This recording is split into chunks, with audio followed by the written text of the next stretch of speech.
अपने पति के अलावा पराये पुरुष के साथ संबंध बनाने पर कैसे एक स्त्री को स्वर्ग की प्राप्ति हुई।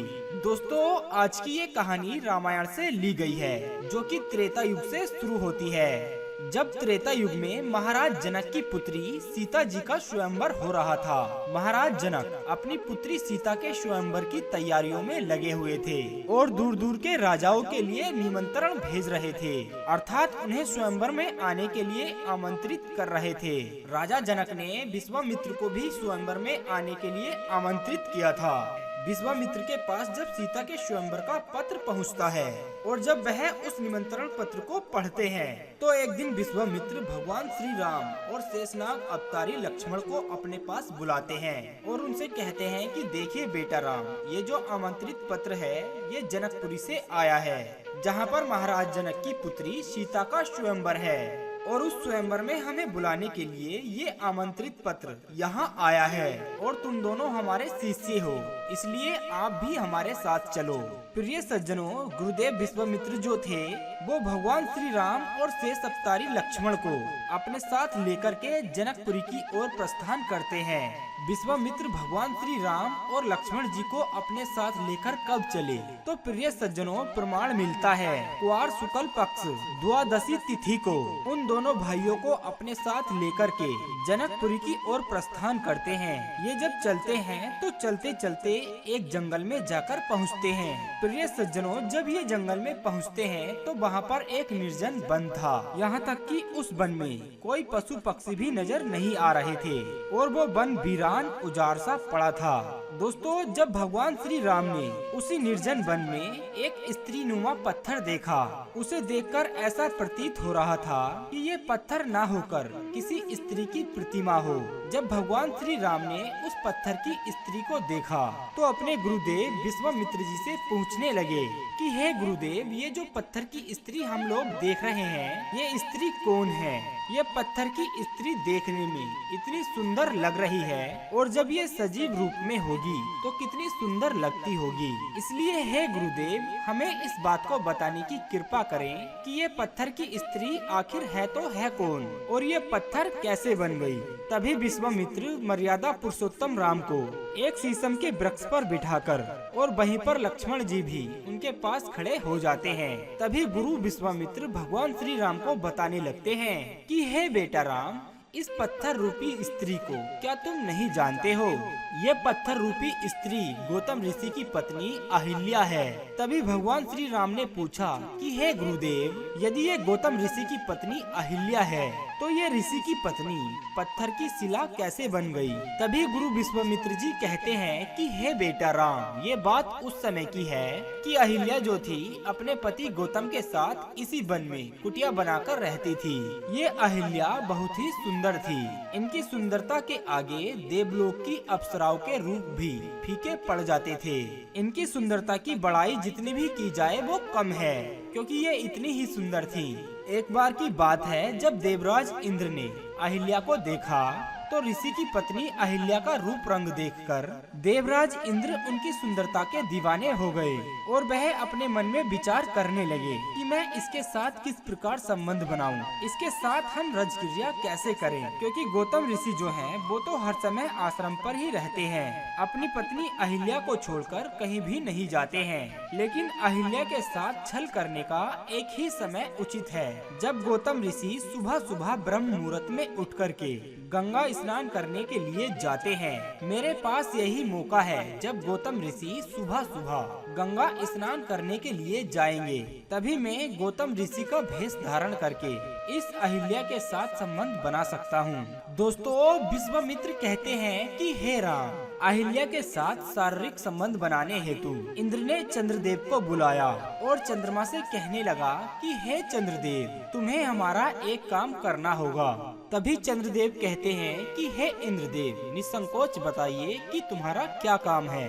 आप तो बस आज्ञा दीजिए कि आपका मुझे क्या कार्य करना है। विश्वामित्र भगवान श्री राम को समझाते हुए कहते हैं कि हे राम, तभी इंद्र ने चंद्रदेव से कहा कि हे चंद्रदेव, गौतम ऋषि जो हैं वो हर समय अपने आश्रम पर रहते हैं और वे हर सुबह ब्रह्म मुहूर्त में उठ करके गंगा स्नान के लिए जाते हैं और हमें अहिल्या के साथ में छल करना है, अर्थात मुझे उसके साथ संबंध बनाना है। इसलिए हे चंद्रदेव, तुम्हारा कार्य ये है, तुम्हें मेरे साथ चल करके मुर्गा बनना है और गौतम ऋषि के आश्रम पर पहुंचकर अर्धरात्रि में तुम्हें बाग लगाना है। अर्धरात्रि में जब तुम बाग लगाओगे अर्थात बोलोगे, तो गौतम ऋषि ये सोचेंगे कि सवेरा हो गया है और वे प्रातः काल को समझ करके गंगा स्नान करने के लिए चले जाएंगे और उसी बीच मुझे अहिल्या के साथ छल करने का अवसर मिल जाएगा। दोस्तों, चंद्रदेव जो थे इंद्रदेव के ऐसा कहने पर तुरंत तैयार हो गए। दोस्तों, जानकारी के मुताबिक हम आपको बता दें कि कोई भी ऐसा व्यक्ति उसी को अपनी ऐसी बात बताएगा जो उसके विचारों से मिलता जुलता हो। अब प्रश्न ये उठता है कि चंद्रदेव के इंद्रदेव से गुण क्यों मिले? वो इसलिए दोस्तों क्योंकि चंद्रदेव भी अवगुणी थे। कहा जाता है कि चंद्रदेव की 27 पत्नियां थीं और 27 पत्नियां होने के बावजूद भी ये अपने गुरु बृहस्पति की पत्नी को लेकर भाग गया था। इसलिए चंद्रदेव के अंदर भी बहुत बड़ा अवगुण था। इसलिए दोस्तों इंद्रदेव के गुण चंद्रमा से भली भांति मिल गए। दोस्तों, इस बात से तो आप भली भांति समझ ही गए होंगे, जब समान गुण वाला व्यक्ति मिलता है तभी उससे मित्रता होती है। जैसे कि शराबी की मित्रता शराबी से ही होगी और यदि कोई दूसरा व्यक्ति शराब नहीं पीता है तो उसकी मित्रता किसी शराबी से नहीं हो सकती, अर्थात उसके गुण कदापि उससे नहीं मिलेंगे। उसी प्रकार दोस्तों एक जुहारी के गुण जुहारी से ही मिलते हैं, जिस प्रकार इंद्रदेव के गुण चंद्रमा से मिल गए। इस प्रकार जब इंद्रदेव के सारे गुण चंद्रदेव से मिल जाते हैं तो वो उससे अपने दिल की सारी बात कह सुनाते हैं। गुरु विश्वामित्र समझाते हुए भगवान श्री राम से कहते हैं कि हे बेटा राम, तभी इंद्र से आज्ञा लेने के बाद में चंद्रदेव जो थे वो गौतम ऋषि के आश्रम पर पहुंच जाता है और वहां पहुंचकर वह मुर्गे का भेष धारण कर लेता है और मुर्गा बनने के बाद उसने अर्धरात्रि में मुर्गा की आवाज लगा दी और जैसे ही गौतम ऋषि के कानों में उस मुर्गे की आवाज पहुंचती है तो गौतम ऋषि हड़बड़ाकर उठते हैं और अपने मन में विचार करने लगते हैं कि लगता है प्रातः काल हो गया है, अब हमें प्रतिदिन की तरह गंगा स्नान के लिए जाना चाहिए। यही सब कुछ अपने मन में विचार करने के बाद गौतम ऋषि अपने वस्त्रों को अपने कंधे पर डालकर गंगा स्नान के लिए चले जाते हैं। दोस्तों, उस समय बताया जाता है कि घड़ी नहीं चलती थी, अर्थात घड़ियों का प्रचलन नहीं था जो कि मनुष्य समय देख लेता।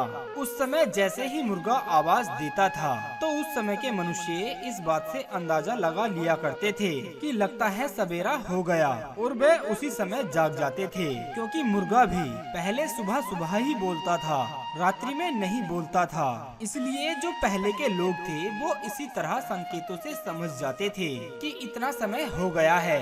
विश्वामित्र भगवान श्री राम को समझाते हुए कहते हैं कि हे बेटा राम, गौतम ऋषि अपने वस्त्रों को लेकर के गंगा स्नान के लिए चले गए थे और इधर जैसे ही इंद्रदेव ने देखा कि गौतम ऋषि अब अपने आश्रम से निकलकर चले गए हैं, तभी इंद्र को मौका मिल जाता है और उस कपटी इंद्र ने पहले गौतम ऋषि का रूप बनाया और अहिल्या के साथ छल करने के लिए उनके आश्रम में प्रवेश कर गया।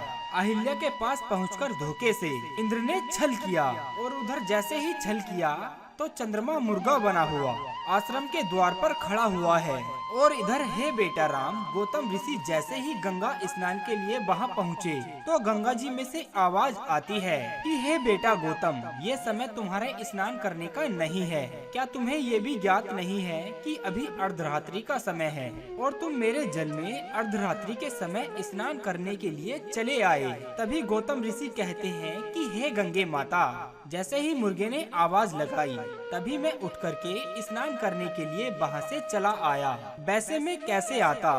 तभी गंगा माँ कहती है कि हे बेटा गौतम, इसका मतलब है अर्धरात्रि के समय मुर्गा की आवाज देने वाला मुर्गा नहीं कोई और है, जिससे ये बात साबित होती है कि हे बेटा गौतम, तुम्हारे घर में कोई छल कर रहा है, तुम्हारे घर में धोखा हो रहा है। अब तुम तत्काल यहाँ से चले जाओ और अपने घर में जाकर देखो कि तुम्हारे घर में कौन घुसा है, कौन तुम्हारे घर में छल कर रहा है।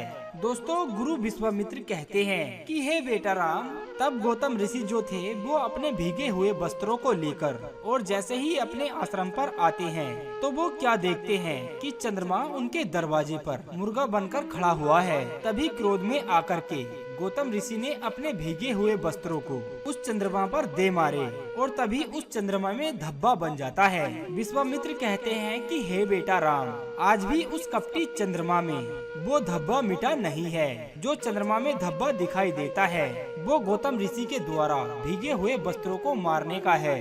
अब चंद्रमा तो वहाँ से भाग गया और जैसे ही गौतम ऋषि ने अपने आश्रम में प्रवेश किया तो गौतम ऋषि ने इंद्रदेव को भी अपने आश्रम से बाहर निकलते देख लिया। इंद्र भी वहाँ से अपना मुंह छुपाकर भाग गया। उधर जब ये दृश्य गौतम ऋषि ने अपनी आंखों से देखा तो विश्वामित्र कहते हैं कि हे बेटा राम, गौतम ऋषि को उसी समय इतना क्रोध आ गया और जब उन्हें क्रोध आया तो उन्होंने अपनी पत्नी अहिल्या को क्रोध में आकर श्राप दे दिया कि हे दुष्टनी, हे पापनी, जा, तुझे अपने पराये में फर्क नजर नहीं आता। तू तो एक पत्थर के समान है, इसलिए तू अभी से तुरंत पत्थर हो जा। तेरा दिल इतना पत्थर हो गया अर्थात कठोर हो गया कि शायद तू ये भूल गई कि मैं एक विवाहित स्त्री हूँ और तूने फिर भी एक पराये पुरुष के साथ संबंध बना लिए, इसलिए तू अभी से पत्थर की हो जा। विश्वामित्र भगवान श्री राम को समझाते हुए कहते हैं, ये उन्हीं गौतम ऋषि की पत्नी अहिल्या है जो कि आज अपने पति के श्राप से ये एक पत्थर की शिला बन गई है और इसे आज तक मुक्ति प्राप्त नहीं हुई है। लेकिन हाँ बेटा राम, यदि तुम्हारे चरणों की रज यानी धूल इस पत्थर की शिला पर पड़ जाए तो हमें पूरा विश्वास है इसका उद्धार जरूर हो जाएगा और इसे पत्थर योनि से मुक्ति मिल जाएगी, क्योंकि तुम तो जगत के पालनहार हो, जगत के तारणहार हो। इसीलिए हे बेटा राम, तुम इस पत्थर की शिला अहिल्या का उद्धार करो। इसके बाद हम तीनों आगे के लिए प्रस्थान करेंगे। प्रिय सज्जनों, वही हुआ। अपने गुरु विश्वामित्र की आज्ञा पाकर के और उसके बाद में जहाँ पर देवी अहिल्या पत्थर की शिला के रूप में थी, उसके पास जाकर के जैसे ही श्री राम उसके ऊपर अपने कदम रखते हैं तो उनके चरणों से उड़ने वाली रज यानी धूल उस पत्थर की शिला से टकरा जाती है, यानी उस पर पड़ जाती है। तभी वह पत्थर रूपी स्त्री एक सुंदर देवी के रूप में प्रकट हो जाती है। अब जैसे ही पत्थर बनी हुई अहिल्या अपने असली रूप में आ जाती हैं और उन्होंने भगवान श्री राम को दोनों हाथ जोड़ करके प्रणाम किया और उनकी स्तुति की, साथ ही उनसे प्रार्थना भी की कि हे प्रभु, तुम मुझे दर्शन दो। तभी भगवान श्री राम ने उनको दर्शन दिए। तभी इसके बाद में अहिल्या के लिए स्वर्ग से पुष्पक विमान आता है और उसी विमान में बैठ कर के वो देवी अहिल्या परम धाम को लौट जाती है। इसके बाद दोस्तों, विश्वामित्र ने भगवान श्री राम के द्वारा अहिल्या का उद्धार कराने के बाद भगवान श्री राम और लक्ष्मण को साथ लेकर के जनकपुरी की ओर चले जाते हैं और चलते चलते राजा जनक के फूल बाग के पास पहुंच जाते हैं। उम्मीद करते हैं दोस्तों आप लोग इस कहानी को सुनने के बाद समझ गए होंगे, जिसमें हमने आपको बताया है कि कैसे एक स्त्री को पराये पुरुष के साथ संबंध बनाने पर भी स्वर्ग की प्राप्ति हुई है। कि अहिल्या ही वो स्त्री थी जिसने पराये पुरुष के साथ भूलवश संबंध बनाए थे, अर्थात इंद्रदेव ने उनके साथ छल किया था। फिर उन्हें एक श्राप मिला और उन्होंने उस श्राप के कारण एक पत्थर की शिला बनकर उस श्राप की पीड़ा को भोगा और भगवान श्री राम के चरणों की रज से उनका उद्धार हुआ। इसके बाद उनको स्वर्गलोक की प्राप्ति हुई।